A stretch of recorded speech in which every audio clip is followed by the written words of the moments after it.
Hey everyone, Finn here from He Sees Seashells. Bit of a tongue twister. I chose that one intentionally so I could practice saying that infamous tongue twister. Anyways, I got one of my favourite creations here, a shell table I made. Not completely from scratch, the table itself was pre-bought, but I have modified it extensively to look where it is. So yeah, let's see what we got here. Okay, obviously there's a lot of shells in here, so I'm not going to go over each one. Just a quick little overview of each section. Here we have our augers, range from biggest to smallest. We have a few scallops right there. Then we have a giant operculum next to a regular size one. And then a little show of how that operculum looks when it is in the animal. It essentially acts as a doorway. We also have a rare sea urchin here. And then we move on. Now, we have some various marine snails here. Nothing too noteworthy about each one of those. This one is particularly rare, especially to find in such good condition. You can see on the back there, it actually does have a little bit of wear and tear on it from age. This shell is made out of a very fragile substance. That means it breaks apart very easily in the ocean. Then one of my favourite sections here is a nautilus section. Here we have the common chambered nautilus. That's how it looks, very iconic shell. And this is what it looks like when you cut in half, hence the name chambered nautilus. These are chambers where the animal, a sort of octopus-like creature, stores gas within itself to control its own buoyancy. And here we have a juvenile version. As you can see, it takes a while for all the colours to come in, and as the nautilus grows up, it will add more stripes to itself. So you can kind of guess the age of a nautilus based off its stripes. A little bit like a tree, actually. Here we have some pippies and some other snails. Turban shell.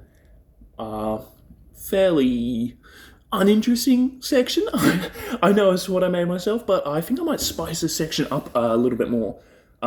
It just looks a bit barren as it stands at the moment. I'm just trying to think of ideas. If you have any ideas on what to do with this section, drop a comment and give me some suggestions. Okay, now this one is a little bit more interesting. Here's some of my more favourite shells. A Murex shell that my grandmother found, actually. Not very rare in the Pacific, but for one this size, it's about 8 inches long or so. That is very rare to find one that size. A piece of volcanic rock from Krakatoa. A very long calcium carbonate structure made by woodworm.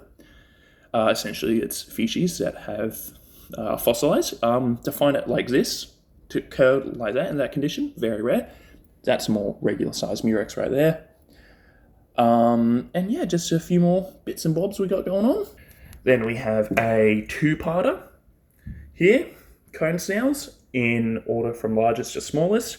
Most of these species, except a few of the smaller ones here, are quite venomous. These 1, 2, 3, 4. If you find them in the wild and they sting you with their venomous barb, there is actually a decent likelihood of death. So yeah, don't go around picking up shells if you don't know exactly what they are, because some of them can be quite dangerous. And now we have the oyster section. Here we just have 2 relatively common rock oysters. Not the exact same species, these two, but closely related to one another. And then we have a hammerhead oyster, which I believe is only found in the Pacific regions of the world. They're primarily closer to the equator. Quite rare, this one, actually. Want you to leave a guess in the comments as to why it's called a hammerhead oyster. And now we have my favourite type of shells, cowries. They come in a lot of different sizes and colours, not quite shapes and sizes. They're all pretty much the same shape, big and bulbous, with a slit in the middle where the snail can unfurl itself to move around freely.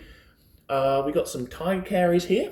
These are the spotted ones right here, not the stripy ones. Ironically, you'd think it might be the other way around, but oh well. Then we have the common egg cowrie. Not as common as you would like to believe, despite what the name suggests, but still, pretty nice find. And yeah, just a few other cowries scattered around of varying rarity. Okay, everyone, and that's about it. That's my shell table. Let me know if there's any other cool seashell-related videos that you would like to see from me. I got lot of shells, and yeah, plan to make a lot of content and just share my passion with you guys. Not sure what else. I guess I'll mention, feel free to like the video and subscribe if you want to see more content. Alright, that's it. Bye for now.